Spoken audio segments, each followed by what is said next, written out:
વિદ્યાર્થી મિત્રો, ગયા લેક્ચરની અંદર આપણે વિદ્યુત રાસાયણિક કોષનું નિરૂપણ કેવી રીતના કરી શકાય, અર્ધ કોષનું નિરૂપણ કેવી રીતના કરી શકાય, વિદ્યુતનું પોટેન્શિયલ કોને કહેવાય, એનોડ કેથોડ, આ બધી માહિતી આપેલી હતી. તો આજના લેક્ચરની અંદર પેલું છે અહીંયા પ્રમાણિત અર્ધ કોષ એટલે શું? શબ્દ અહીંયા પ્રમાણિત છે. તો વ્યાખ્યા શું થાય? જે અર્ધકોષના દ્રાવણની સાંદ્રતા 1 મોલર હોય, જે અર્ધકોષના દ્રાવણની સાંદ્રતા 1 મોલર હોય તેને હંમેશા પ્રમાણિત અર્ધકોષ તરીકે ઓળખવામાં આવે. વ્યાખ્યા: જે અર્ધકોષના દ્રાવણની સાંદ્રતા 1 મોલર હોય એવા કોષને હંમેશા પ્રમાણિત અર્ધકોષ તરીકે ઓળખવામાં આવે. પણ જો કોઈ વાયુ અર્ધકોષ હોય તો વાયુ અર્ધકોષ કોને કહેવાય? તો વાયુ અર્ધકોષની અંદર તાપમાન 25 ડિગ્રી સેલ્સિયસ તાપમાન હોય, એટલે કે 298 કેલ્વિન તાપમાન હોય. આપણે જે વાયુ પસાર કરીએ છીએ એ વાયુનું દબાણ 1 બાર હોય. કેટલું? 1 બાર હોય. તો તેવા અર્ધકોષને પ્રમાણિત વાયુ અર્ધકોષ તરીકે ઓળખવામાં આવે. ક્લિયર મિત્રો? વાયુ અર્ધકોષ હોય તો તાપમાન 298 કેલ્વિન અને દબાણ 1 બાર હોય તો એને હંમેશા એક પ્રમાણિત વાયુ અર્ધકોષ તરીકે ઓળખવામાં આવે. હવે ધ્યાન આપો, મેં એક સંપૂર્ણ વિદ્યુત રાસાયણિક કોષ દર્શાવેલો છે. તો આ બે ઊભી રેખા એને શું કહેવાય? ક્ષાર સેતુ. ક્ષાર સેતુની ડાબી બાજુ શું હોય? એનોડ. જમણી બાજુ શું હોય? કેથોડ હોય. તે પ્રશ્ન એ છે કે આ વિદ્યુત રાસાયણિક કોષમાં થતી કોષ પ્રક્રિયા લખો. તો ધ્યાન આપજો ખાસ, હું કોષ પ્રક્રિયા લખું તો એનોડ ઉપર પ્રક્રિયા ઓક્સિડેશન થાય. એનોડ તરીકે કોણ? ઝિંક અર્ધકોષ. તો લખીએ આપણે Zn માંથી Zn+2 આયન દ્રાવણમાં જશે, 2 ઇલેક્ટ્રોન ગુમાવશે. કેથોડ ઉપર પ્રક્રિયા થાય રિડક્શન, તો દ્રાવણમાંના Cu+2 આયન એ 2 ઇલેક્ટ્રોન સ્વીકારી સમરૂપાંતર થાય કોપરમાં. તો આના ઉપરથી આપણે કોષ પ્રક્રિયા લખવી હોય અથવા કુલ પ્રક્રિયા, તો કુલ પ્રક્રિયા શું લખાય? Zn પ્લસ Cu+2 આયન માંથી Zn+2 આયન અને Cu સોલિડ. આ રીતે કોષ પ્રક્રિયા લખી શકાય. તેના પરથી n મતલબ પ્રક્રિયામાં સંકળાયેલા ઇલેક્ટ્રોન, તો 2 ગુમાવે એ જ આ 2 સ્વીકારશે, તો n બરાબર થયા 2. તો આપણે આ કોષ પ્રક્રિયા લખી, કોષની અંદર સંકળાયેલા ઇલેક્ટ્રોનની સંખ્યા લખી. હવે આપણે આ કોષનું કોષ પોટેન્શિયલ કેટલું?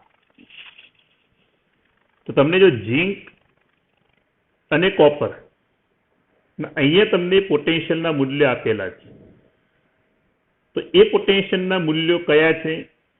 ઓક્સિડેશન કે રિડક્શન કેવી રીતના નક્કી કરવાનું એ આપણે સમજાવીશું. અહીંયા +2 માંથી 0, તો ઓક્સિડેશનમાં ઘટાડો થયો, રિડક્શન પ્રક્રિયા કહેવાય. તો આ પોટેન્શિયલનું મૂલ્ય રિડક્શન કહેવાય. Cu+2 માંથી Cu, અહીંયા +2 માંથી 0, ઓક્સિડેશન આંકમાં ઘટાડો થયો, માટે કન્ડિશન થઈ રિડક્શન. તો આ પોટેન્શિયલ મૂલ્ય પણ કયું કહેવાય? રિડક્શન. તો હવે આપણે કોષ પોટેન્શિયલ શોધવો હોય, જેને આપણે E0 સેલ કહીએ. તો E0 સેલ બરાબર E0R માઇનસ E0L.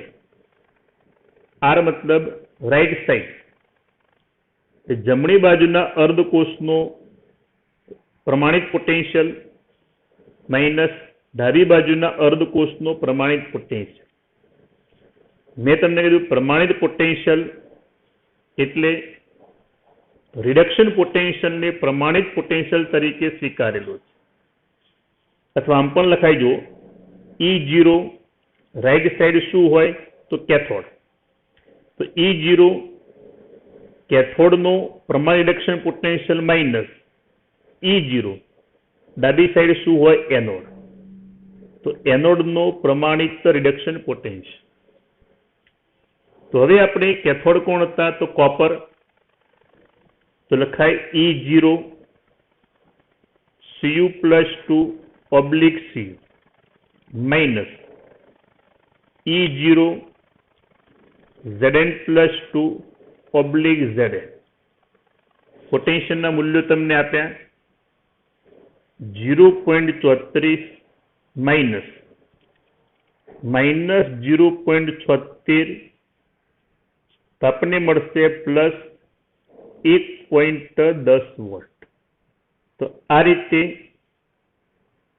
કોષનો પોટેન્શિયલ શોધી શકાય. વિદ્યાર્થી મિત્રો ખાસ ધ્યાન આપજો. અહીંયા આપણને બે અર્ધકોષના પ્રમાણિત પોટેન્શિયલના મૂલ્યો આપેલા છે. ઘણીવાર તમને એવો પ્રશ્ન કરે કે આ પોટેન્શિયલના મૂલ્યનો ઉપયોગ કરી વિદ્યુત રાસાયણિક કોષનું નિરૂપણ કરો. કોષમાં થતી કોષ પ્રક્રિયા લખો અને કોષ પોટેન્શિયલ ગણો. પ્રશ્ન ખાસ ધ્યાન આપજો. અહીંયા શું હતું? તમને વિદ્યુત રાસાયણિક કોષ આપેલો હતો, એના ઉપરથી આપણે કોષ પ્રક્રિયા લખી કોષ પોટેન્શિયલ શોધ્યું. ઘણીવાર એવું બને કે તમને ખાલી પોટેન્શિયલના મૂલ્યો આપેલા છે અને એના ઉપરથી આપણે વિદ્યુત રાસાયણિક કોષનું નિરૂપણ કરવાનું છે. તો કેવી રીતના કરવાનું ધ્યાન આપજો. સૌથી પહેલા તમારે પોટેન્શિયલના મૂલ્યો જોવાના. તમને અહીંયા મેં રિડક્શન પોટેન્શિયલના મૂલ્યો આપેલા છે. તો આ બેમાંથી એનોડ કયો બને, કેથોડ કયો બને? જે બોલું એમાં ખાસ ધ્યાન આપજો. આ બંનેમાંથી એનોડ કયો બને, કેથોડ કયો બને? તો આ બંનેમાંથી જેના રિડક્શન પોટેન્શિયલનું મૂલ્ય વધુ હોય એ હંમેશા કેથોડ બને. જેના રિડક્શન પોટેન્શિયલનું મૂલ્ય ઓછું હોય એ હંમેશા એનોડ બને. તો આ બંનેમાંથી કોપરના રિડક્શન પોટેન્શિયલનું મૂલ્ય ઝીંકના પોટેન્શિયલના મૂલ્ય કરતા વધારે છે. માટે કોપર હંમેશા કેથોડ બને, ઝીંક હંમેશા એનોડ બને. તો જ એ કોષમાં કોષ પ્રક્રિયા થાય. પણ ધારો કે આપણે આ રીતે બનાવીએ, Cu/Cu+2i સાંદ્રતા 1 મોલર, Zn+2n સાંદ્રતા 1 મોલર ઓબ્લિક Zn. તો આ વિદ્યુત રાસાયણિક કોષનું જે નિરૂપણ થયું, ખાલી નિરૂપણ થયું, પણ જ્યારે વાસ્તવિક કોષ હોય ત્યારે એમાં કોષ પ્રક્રિયા ક્યારેય ના થાય. જેના રિડક્શન પોટેન્શિયલનું મૂલ્ય વધુ હોય એ હંમેશા કેથોડ બને, જેના રિડક્શન પોટેન્શિયલનું મૂલ્ય ઓછું હોય એ હંમેશા એનોડ બને. પણ અહીંયા મેં શું કર્યું? જેના રિડક્શન પોટેન્શિયલનું મૂલ્ય વધુ હતું એને મેં એનોડ બનાવ્યો, જેનું ઓછું હતું મેં કેથોડ બનાવ્યો. તો આવા કોષમાં ક્યારેય કોષ પ્રક્રિયા થશે નહીં. ખાસ ધ્યાન આપવાનું. તમને ખાલી પોટેન્શિયલના મૂલ્યો આપેલા હોય, રિડક્શન પોટેન્શિયલના મૂલ્યો, તો જેના રિડક્શન પોટેન્શિયલનું મૂલ્ય વધુ હોય એ હંમેશા કેથોડ બને, જેના રિડક્શન પોટેન્શિયલનું મૂલ્ય ઓછું હોય હંમેશા એનોડ બને, તો જ એ કોષમાં કોષ પ્રક્રિયા થઈ શકે, નહીતર કોષ પ્રક્રિયા થશે નહીં. બીજું ઉદાહરણ જોઈએ આપણે.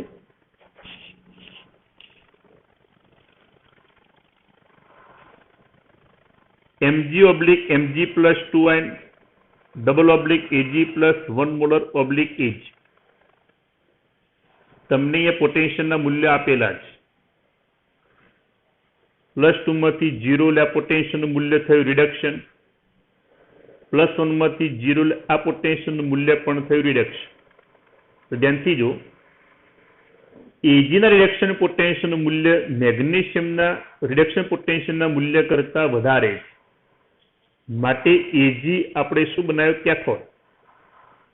મેગ્નેશિયમ શું બની ગયો? એનોડ. તો આ કોષમાં થતી કોષ પ્રક્રિયા આપણે લખીએ તો એનોડ ઉપર પ્રક્રિયા ઓક્સિડેશનની થાય. તો Mg માંથી Mg+2ion અને 2 ઇલેક્ટ્રોન ગુમાવે. કેથોડ ઉપર પ્રક્રિયા થઈ રિડક્શન, Ag+ion 1 ઇલેક્ટ્રોન સ્વીકારી, આ રીતે Ag માં રૂપાંતર થયા. હવે આપણે કુલ પ્રક્રિયા લખીએ અથવા કોષ પ્રક્રિયા કહેવાય. તો ધોરણ 11 માં રેડોક્સમાં આપણે સમજાવ્યું હતું કે જ્યારે બે અર્ધ પ્રક્રિયાનો સરવાળો કરવાનો હોય ત્યારે ઇલેક્ટ્રોન હંમેશા સંતુલિત હોવા જોઈએ. અહીંયા 2 ઇલેક્ટ્રોન એ 1 ઇલેક્ટ્રોન છે. તો બેલેન્સ કરવા માટે આને આપણે આખા સમીકરણને 2 વડે ગુણી કાઢીએ. તો 2 ઇલેક્ટ્રોન દૂર થઈ ગયા. તો કોષ પ્રક્રિયા થાય Mg plus 2 time Ag plus gives Mg+2ion plus 2 time Ag. તણાવ પરથી કોષ પ્રક્રિયા n બરાબર કેટલા થયા? 2. તો આ કોષનો કોષ પોટેન્શિયલ આપણે શોધીએ તો E0 સેલ બરાબર E0 રિડક્શન ઓફ કેથોડ, એટલે કેથોડનો reduction potential minus E0 reduction of anode. તો અહીંયા કેથોડ કોણ હતું? તો E0 Ag+Ag minus E0 Mg+2/Mg. તો હવે આપણે પોટેન્શિયલના મૂલ્ય મૂકીએ 0.80 માઇનસ 2.37. તણાવ પરથી આપણને મળશે 0.80 પ્લસ 2.37.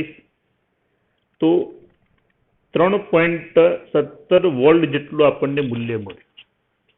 તો આ રીતે એ કોષમાં થતી કોષ પ્રક્રિયા લખી શકાય, પ્રક્રિયામાં સંકળાયેલા ઇલેક્ટ્રોન લખી શકાય અને કોષ પોટેન્શિયલ શોધી શકાય. ત્રીજું ઉદાહરણ Al/Al+3 /H+ion 1 molar/H2 1 bar/Pt. તમને જો પોટેન્શિયલના મૂલ્ય આપેલા છે તો +3 માંથી 0 રિડક્શન પોટેન્શિયલ થયું, +1 માંથી 0 આપા રિડક્શન પોટેન્શિયલનું મૂલ્ય થયું. કોનું મૂલ્ય વધારે કહેવાય? હાઇડ્રોજન વાયુ અર્ધકોષ 0 0 છે એટલે માઇનસ કરતા વધુ કહેવાય. માટે કેથોડ બની ગયો, જેનું ઓછું હતું એ એનોડ બની ગયો. હવે આપણે કોષ પ્રક્રિયા લખીએ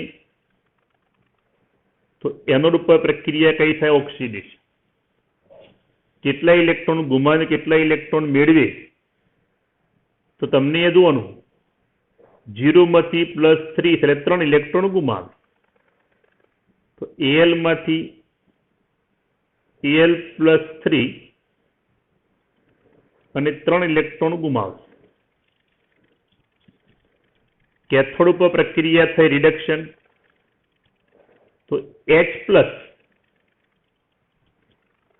1 ઇલેક્ટ્રોન સ્વીકારી આ રીતે 1/2 H2 માં રૂપાંતર થાય. 1/2 એટલા માટે અહીંયા H 1 હતા તો અહીંયા 1. હવે ધ્યાનથી જો, ધારો કે આપણે આ 1/2 દૂર કરવા છે, આખા સમીકરણને 2 વડે ગુણી કાઢીએ. આપણે આ 1/2 દૂર કરવા માટે આખા સમીકરણને 2 વડે ગુણીએ તો 2H plus sign plus electron 2 electron gives H2 gas. તો આનો કરી દઈએ આપણે સરવાળો. સરવાળામાં આ સમીકરણનો આ બંનેનો, તો બંને ઇલેક્ટ્રોન સંતુલિત થવા જોઈએ એનોડ કેથોડ ઉપર. તો અહીંયા 2, અહીંયા 3. તો સંતુલિત કરવા માટે લસા થાય 6, અને 2 વડે ગુણીએ ને આપણે 3 વડે ગુણીએ.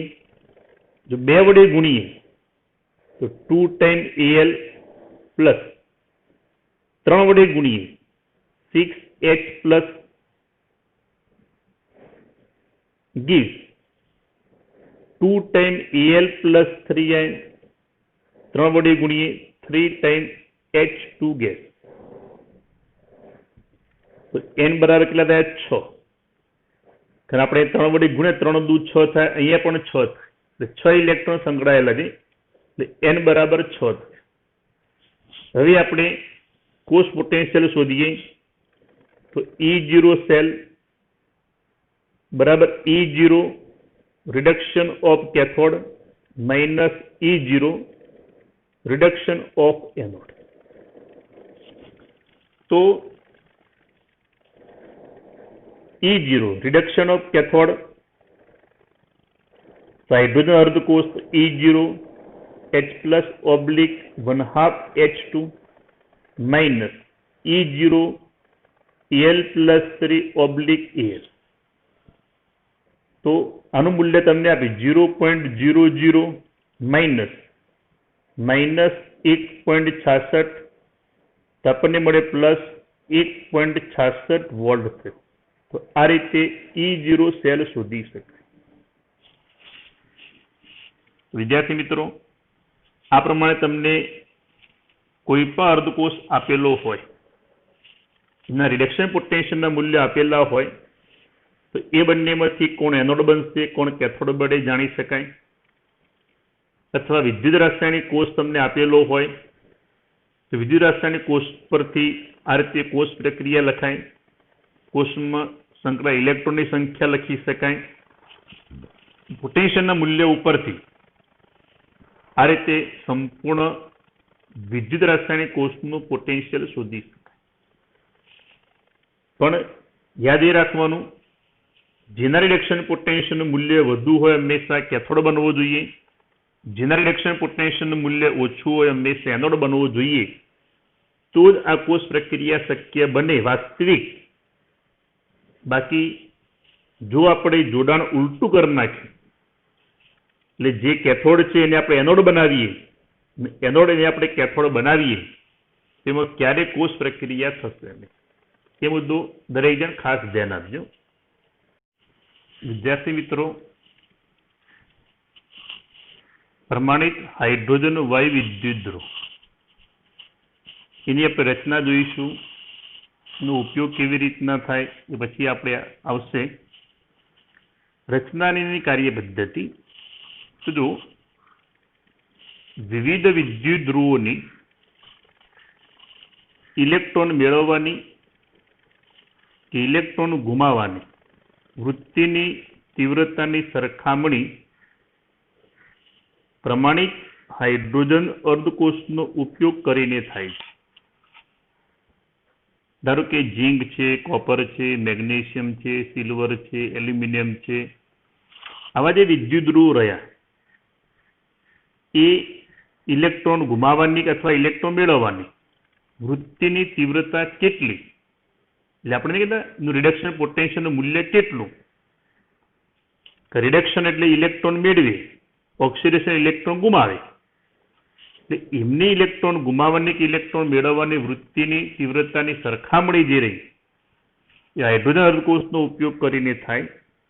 એટલે આનો આધાર લઈ આપણે બીજા વિદ્યુતધ્રુવના પોટેન્શિયલના મૂલ્યો શોધી શકાય. માટે આનું એક નામ છે સંદર્ભ વિદ્યુતધ્રુવ તરીકે ઓળખવામાં આવે. હવે રચનાની કાર્ય પદ્ધતિ. તો રચનાની અંદર આકૃતિમાં દર્શાવી એ પ્રમાણે જ આપણે અહીંયા લખાણ લખવાનું છે કે એક પાત્રમાં 1 મોલર H+ નું જલીય દ્રાવણ ભરવામાં આવે છે.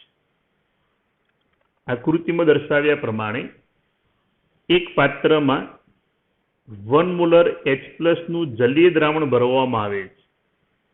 તેમાં પ્લેટિનમ બ્લેકનો ઢોળ ચડાવેલી, ઢોળ મતલબ થાય વરખ, એ ઢોળ ચડાવેલી પ્લેટિનમની પટ્ટીને પ્લેટિનમ તારના ટુકડા મારફતે તેમાં ડુબાડેલી છે.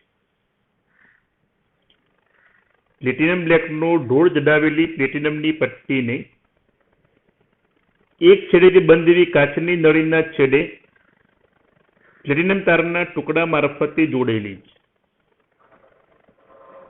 આ કાચની નળીમાં મર્ક્યુરી પારો ભરી એને કોપરના તાર વડે બાહ્ય પરિપથ સાથે જોડવામાં આવે છે. આ પ્લેટિનમ પટ્ટી ઉપર 298 કેલ્વિન તાપમાને અને 1 બાર દબાણે તેમાં H2 વાયુ પસાર કરવામાં આવે છે. તો આ થયેલી રચના. ફરી જણાવો મિત્રો કે આકૃતિમાં દર્શાવ્યા પ્રમાણે એક પાત્રમાં 298 કેલ્વિન તાપમાને 1 મોલર H+ નું જલીય દ્રાવણ ભરવામાં આવે છે.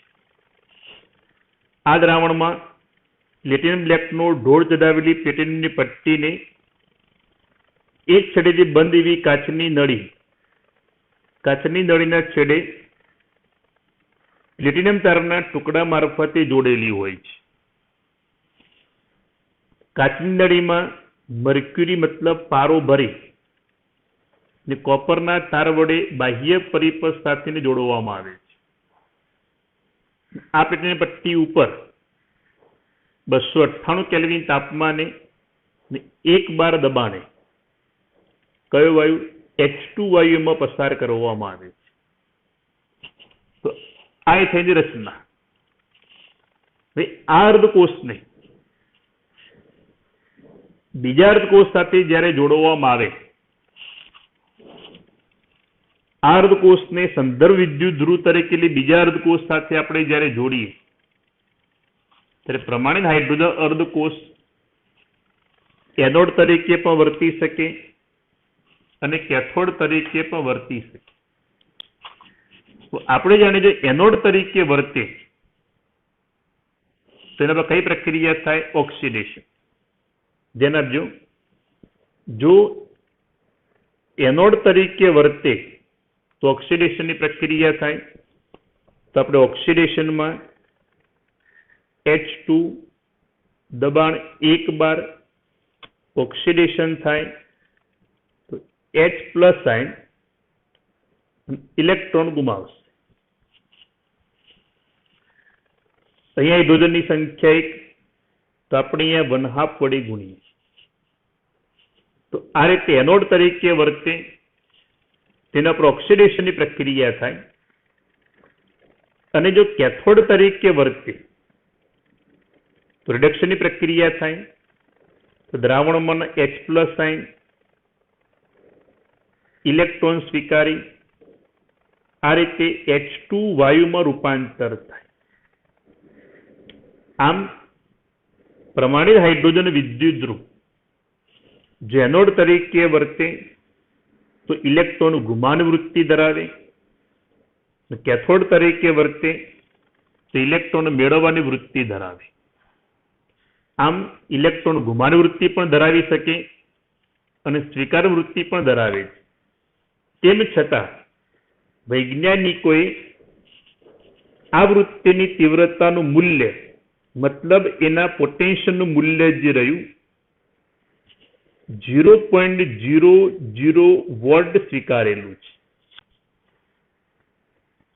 યાદ રાખજો, પ્રમાણિત હાઇડ્રોજન વાયુ વિદ્યુતધ્રુવ અર્થાત અર્ધકોષના ઓક્સિડેશન પોટેન્શિયલનું મૂલ્ય હોય કે રિડક્શન પોટેન્શિયલનું મૂલ્ય હોય, એ મૂલ્ય વૈજ્ઞાનિક વ્યવહારની અંદર 0 વોલ્ટ સ્વીકારેલું છે.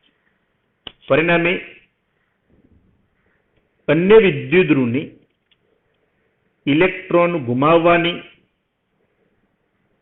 અથવા ઇલેક્ટ્રોન મેળવવાની વૃત્તિની તીવ્રતા સહેલાઈથી મેળવી શકાય. અન્ય વિદ્યુતધ્રુવની ઇલેક્ટ્રોન ગુમાવવાની કે ઇલેક્ટ્રોન મેળવવાની વૃત્તિની તીવ્રતાનું મૂલ્ય સરળતાથી મેળવી શકાય. કેવી રીતના મેળવી શકાય એ આપણે બીજી થિયરીમાં આવશે. પણ વિદ્યુતધ્રુવની ઇલેક્ટ્રોન ગુમાવવાની વૃત્તિની સાપેક્ષ તીવ્રતા, જેને ઓક્સિડેશન પોટેન્શિયલ તરીકે ઓળખવામાં આવે. ઓક્સિડેશન ઇલેક્ટ્રોન ગુમાવે તો ઓક્સિડેશન પોટેન્શિયલની વ્યાખ્યા શું થાય? વિદ્યુતધ્રુવની ઇલેક્ટ્રોન ગુમાવવાની વૃત્તિની સાપેક્ષ તીવ્રતાને હંમેશા ઓક્સિડેશન પોટેન્શિયલ કહેવાય. વિદ્યુતધ્રુવની ઇલેક્ટ્રોન મેળવવાની વૃત્તિની સાપેક્ષ તીવ્રતા જે રહી એને હંમેશા રિડક્શન પોટેન્શિયલ તરીકે ઓળખવામાં આવે.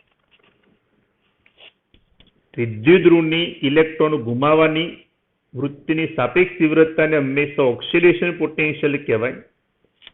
વિદ્યુતધ્રુવની ઇલેક્ટ્રોન મેળવવાની વૃત્તિની સાપેક્ષ તીવ્રતા જે રહી એને હંમેશા રિડક્શન પોટેન્શિયલ તરીકે ઓળખવામાં આવે. એ ખાસ ધ્યાન આપજો. હાઇડ્રોજનના રિડક્શન પોટેન્શિયલનું મૂલ્ય વૈજ્ઞાનિક વ્યવહારમાં કેટલું સ્વીકાર્યું? 0.00 વોલ્ટ. હવે ખાસ થિયરી સમજજો.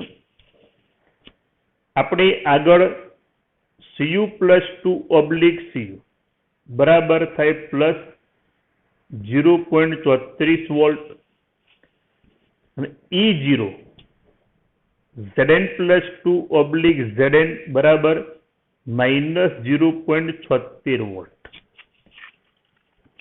તો આના ઉપરથી શું લખાય? હાઇડ્રોજનનું 0 છે, કોપર રિડક્શન પોટેન્શિયલનું મૂલ્ય પ્લસ છે, ઝીંકનું માઇનસ. જે વિદ્યુતધ્રુવના રિડક્શન પોટેન્શિયલનું મૂલ્ય ધન હોય તો હાઇડ્રોજન વિદ્યુતધ્રુવની સાપેક્ષ શું બનશે? હંમેશા કેથોડ બને. એ તમને આગળ કહ્યું, જેના રિડક્શન પોટેન્શિયલનું મૂલ્ય ધન હોય હંમેશા કેથોડ બને, જેનું ઓછું હોય હંમેશા એનોડ બને. તો આ બંનેમાંથી શું કહી શકાય? જે વિદ્યુતધ્રુવના રિડક્શન પોટેન્શિયલનું મૂલ્ય ધન હોય હાઇડ્રોજનની સાપેક્ષ એ હંમેશા કેથોડ બને, હાઇડ્રોજન વિદ્યુતધ્રુવ હંમેશા એનોડ બને. પણ ઝીંક અને હાઇડ્રોજન આપણે સરખાવીએ તો જે વિદ્યુતધ્રુવના રિડક્શન પોટેન્શિયલનું મૂલ્ય ઋણ હોય, એટલે 0 કરતા ઓછું થયું, ઋણ હોય એ હંમેશા એનોડ બને, હાઇડ્રોજન વિદ્યુતધ્રુવ હંમેશા કેથોડ બને. કારણ માઇનસ કરતા 0 હંમેશા વધુ ગણાય. જેના રિડક્શન પોટેન્શિયલનું મૂલ્ય વધુ હોય હંમેશા કેથોડ બને. તો આ રીતે વિદ્યુત રાસાયણિક કોષનું આગળ સમજાય પ્રમાણે નિરૂપણ કરી શકાય. ક્લિયર? આમ પ્રમાણિત હાઇડ્રોજન વિદ્યુતધ્રુવ એ ઇલેક્ટ્રોન ગુમાવવાની કે ઇલેક્ટ્રોન મેળવવાની વૃત્તિની તીવ્રતા ધરાવે છે. ઇલેક્ટ્રોન ગુમાવવાની કે ઇલેક્ટ્રોન મેળવવાની વૃત્તિની તીવ્રતાનું મૂલ્ય વૈજ્ઞાનિક વ્યવહારની અંદર કેટલું સ્વીકારેલું છે? 0 વોલ્ટ. પરિણામે અન્ય વિદ્યુતધ્રુવોની ઇલેક્ટ્રોન ગુમાવવાની કે ઇલેક્ટ્રોન મેળવવાની વૃત્તિની સાપેક્ષ તીવ્રતા સહેલાઈથી મેળવી શકાય, જે આપણે બીજી થિયરીમાં આવશે. તો ઇલેક્ટ્રોન ગુમાવવાની વૃત્તિની સાપેક્ષ તીવ્રતાને ઓક્સિડેશન પોટેન્શિયલ કહેવાય. ઇલેક્ટ્રોન મેળવવાની વૃત્તિની સાપેક્ષ તીવ્રતાને શું કહેવાય? રિડક્શન પોટેન્શિયલ તરીકે ઓળખવામાં આવે. આમ પછી મેં સમજાવ્યું કોણ એનોડ બનશે કોણ કેથોડ બને એ તેના રિડક્શન પોટેન્શિયલના મૂલ્ય ઉપર હંમેશા આધાર રાખે. આગળની થિયરી આપણે જોઈએ. સૌથી મહત્વની થિયરી, સમજવાલાયક થિયરી, એટલે જે સમજાવવામાં ખાસ ધ્યાન આપજો. બુકની અંદર આપણને એનું સ્પષ્ટ લખાણ લખ્યું નથી, પણ થિયરીમાં ધ્યાન આપજો. કોઈ પણ પ્રમાણિત અર્ધકોષનો પોટેન્શિયલ માપવા માટેની પદ્ધતિ. આપણે ઝીંક, કોપર, મેગ્નેશિયમ, એલ્યુમિનિયમ, ગોલ્ડ હોય કોઈ પણ ધાતુ, એનો આપણે પ્રમાણિત પોટેન્શિયલ શોધવો હોય તો કેવી રીતના શોધી શકાય એની એ થિયરી છે. તો કોઈ પણ પ્રમાણિત અર્ધકોષનો પોટેન્શિયલ માપવા માટે અથવા શોધવા માટે તે અર્ધકોષને પ્રમાણિત હાઇડ્રોજન અર્ધકોષ સાથે ક્ષાર સેતુ મારફતે જોડવામાં આવે છે અને આ રીતે રચાયેલા સંપૂર્ણ કોષનો પોટેન્શિયલ મારફતે શોધવામાં આવે છે.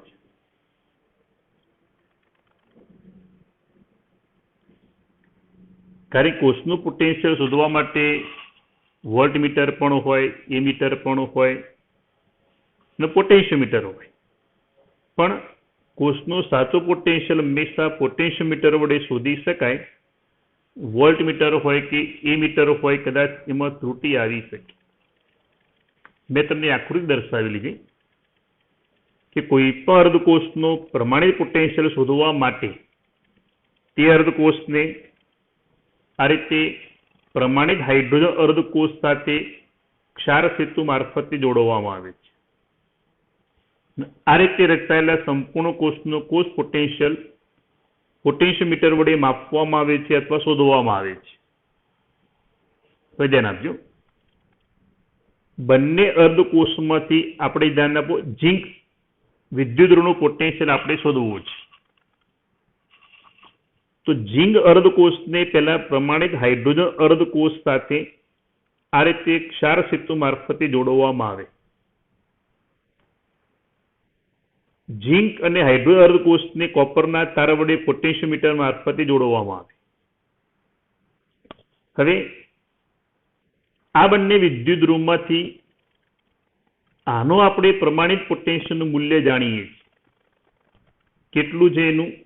E0H+/1/2 વિદ્યાર્થી મિત્રો કેટલું મૂલ્ય? તો 0.00 વોલ્ટ છે. મતલબ આ અર્ધકોષનો પ્રમાણિત પોટેન્શિયલ આપણે જાણીએ છીએ, આનો શોધવો છે. તો આપણે જ્યારે કોષ પ્રક્રિયા ચાલુ કરીએ ત્યારે પોટેન્શિયોમીટર વડે આપણે એનું પોટેન્શિયલ માપવામાં આવે. ધારો કે પોટેન્શિયલનું મૂલ્ય આપણને 0.76 વોલ્ટ મળે. ધ્યાન આપજો, 0.76 વોલ્ટ મળે.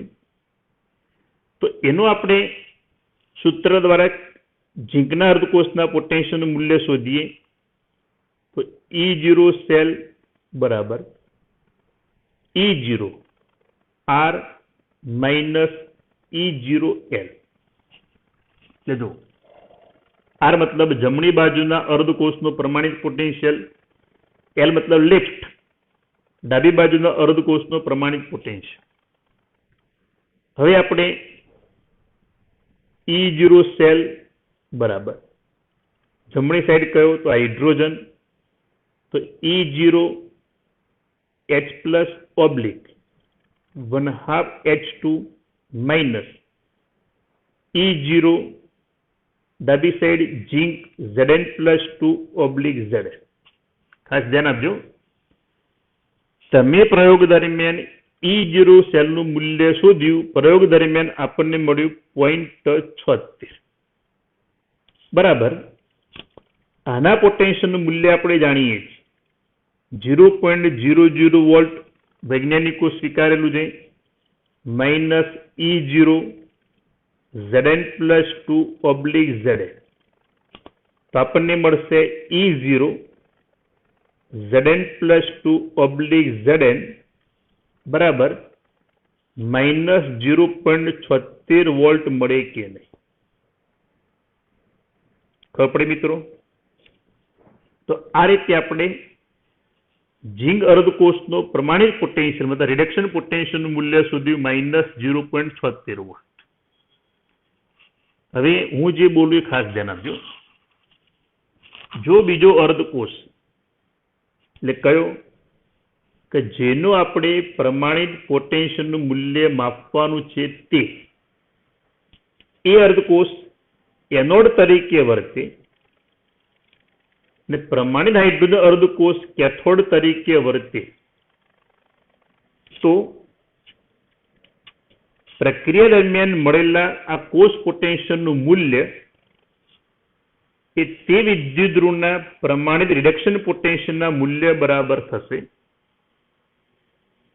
અને મૂલ્ય કેવું મળશે આપણને? ઋણ. ફરી વાક્ય બોલું. આપણે જે અર્ધકોષનો પ્રમાણિત પોટેન્શિયલ માપવાનો છે તે એ અર્ધકોષ એનોડ તરીકે વર્તે અને પ્રમાણિત હાઇડ્રોજન અર્ધકોષ કેથોડ તરીકે વર્તે તો તમે જે કોષ પોટેન્શિયલનું મૂલ્ય માપેલું છે એ કોષ પોટેન્શિયલનું મૂલ્ય એ બીજા વિદ્યુતધ્રુવના એટલે કે તમારે જેનું પોટેન્શિયલ માપવાનો છે તે એ વિદ્યુતધ્રુવના રિડક્શન પોટેન્શિયલના ઋણ મૂલ્ય બરાબર મળશે. પણ તમારે જે વિદ્યુતધ્રુવનું પોટેન્શિયલ માપવાનું છે, હું ખોલે આકૃતિ દોરું ફટાફટ.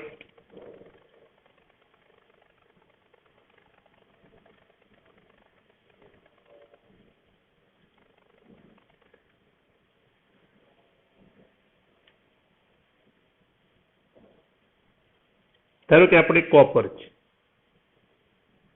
આ દરમિયાન CuSO4 નું છે.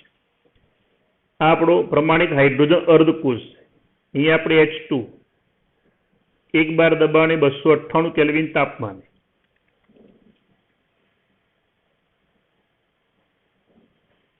અને આપણે ક્ષાર સેતુ મારફતે જોડી દીધું. ધ્યાન આપજો. ફરી બોલું. તમારે જે વિદ્યુતધ્રુવનું પોટેન્શિયલ માપવાનો છે એ કેથોડ તરીકે વર્તે અને પ્રમાણિત હાઇડ્રોજન અર્ધકોષ એનોડ તરીકે વર્તે તો શું થાય? ખાસ ધ્યાન આપજો. ધારો કે આપણે કોપરનું પ્રમાણિત પોટેન્શિયલ મતલબ રિડક્શન પોટેન્શિયલ આપણે શોધવો છે તો એને આપણે પ્રમાણિત હાઇડ્રોજન અર્ધકોષ સાથે ક્ષાર સેતુ મારફતે જોડી દીધો. અહીંયા પોટેન્શિયોમીટર આપણે ગોઠવી દીધું. પ્રક્રિયા ચાલુ થઈ ગઈ. આપણને અહીંયા E0 સેલ જે મળ્યો એ 0.34 વોલ્ટ મળ્યો. ધ્યાન આપજો. તો હવે આપણે ગણતરી કરીએ કે E0 સેલ બરાબર E0R માઇનસ E0L. હવે આપણે E0 સેલ R એટલે જમણી બાજુનો, જમણી બાજુ કોણ? તો કોપર. તો E0 Cu+2/Cu માઇનસ ડાબી સાઈડ કોણ? તો હાઇડ્રોજન. તો E0 H+1/2 ધ્યાન આપજો. પ્રયોગ દરમિયાન તમે E0 સેલનું મૂલ્ય શોધી કાઢ્યું 0.34 બરાબર E0 Cu+2/Cu માટે E0 Cu+2/Cu E0 Cu+2/Cu બરાબર શું મળ્યું આપણને? 0.34 વોલ્ટ. મારો કહેવાનો મતલબ એ કે બીજો અર્ધકોષ તમારે જેનો પોટેન્શિયલ માપવાનો છે તે એ કેથોડ તરીકે વર્તે અને પ્રમાણિત હાઇડ્રોજન અર્ધકોષ એનોડ તરીકે વર્તે તો પ્રયોગ દરમિયાન જે કોષ પોટેન્શિયલનું મૂલ્ય મળ્યું કેટલું મળ્યું? 0.34. એ બીજા વિદ્યુતધ્રુવના રિડક્શન પોટેન્શિયલના ધન મૂલ્ય બરાબર મળશે. ખબર પડી મિત્રો? રિડક્શન પોટેન્શિયલના મૂલ્યો બે મળશે. એક માઇનસ પણ મળે અને પ્લસ પણ મળે. માઇનસ ક્યારે મળે? તો મેં આકૃતિમાં તમને સમજાવ્યું કે જ્યારે બીજો વિદ્યુતધ્રુવ એનોડ તરીકે વર્તે અને પ્રમાણિત હાઇડ્રોજન વિદ્યુતધ્રુવ કેથોડ તરીકે વર્તે તો પ્રયોગ દરમિયાન જે કોષ પોટેન્શિયલનું મૂલ્ય માપ્યું એ બીજા વિદ્યુતધ્રુવના રિડક્શન પોટેન્શિયલના ઋણ મૂલ્ય બરાબર મળશે. પણ બીજો વિદ્યુતધ્રુવ કેથોડ તરીકે વર્તે અને પ્રમાણિત હાઇડ્રોજન અર્ધકોષ એનોડ તરીકે વર્તે તો પ્રયોગ દરમિયાન જે કોષ પોટેન્શિયલનું મૂલ્ય મળ્યું એ બીજા વિદ્યુતધ્રુવના રિડક્શન પોટેન્શિયલના ધન મૂલ્ય બરાબર મળશે. તો આ રીતે કોઈ પણ પ્રમાણે અર્ધકોષનો પોટેન્શિયલ શોધવો હોય તો પ્રમાણિત હાઇડ્રોજન અર્ધકોષનો ઉપયોગ કરી પ્રમાણિત પોટેન્શિયલ મતલબ રિડક્શન પોટેન્શિયલનું મૂલ્ય શોધી શકાય. કેવી રીતના શોધી શકાય? મેં તમને ઝીંક અને કોપર બંનેના ઉદાહરણ દ્વારા સમજાવ્યું. રિડક્શન પોટેન્શિયલનું મૂલ્ય ઋણ ક્યારે મળે, રિડક્શન પોટેન્શિયલનું મૂલ્ય ધન ક્યારે મળે. ક્લિયર?